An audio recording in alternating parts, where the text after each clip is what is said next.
Toshkent shahar Ichki ishlar bosh boshqarmasi tezkor qidiruv xizmati, Olmazor tumani Ichki ishlar organlari faoliyatini muvofiqlashtirish boshqarmasi, Davlat xavfsizlik xizmati hamda tuman prokuraturasi xodimlari tomonidan Qoradori 2026 keng qamrovli tezkor profilaktik tadbiri doirasida navbatdagi giyohvandlik vositalari bilan bog'liq holat aniqlandi. Toshkent shahar Olmazor tumani hududida joylashgan xonadonlarning biri xolislar ishtirokida ko'zdan kechirilganda, tomorqa yer maydoniga 260 tup bo'yi 20 sm dan 1,5 metrgacha bo'lgan ko'k noriga o'xshash o'simliklar parvarishlab yetishtirilayotganligi ma'lum bo'ldi.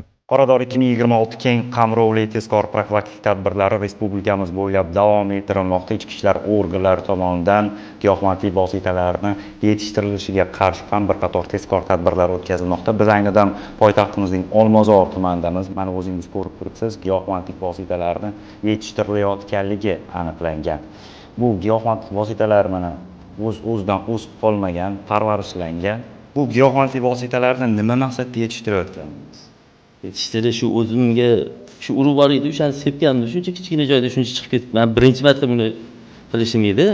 Bu giyohvandlik vositalarini yetishtirish, saqlash, umuman jinoiy javobgarlikka olib kelishi haqida xabaringiz bormidi? Endi buni bunchalik tushunchaliga boradi deb o'ylamagan edim-da.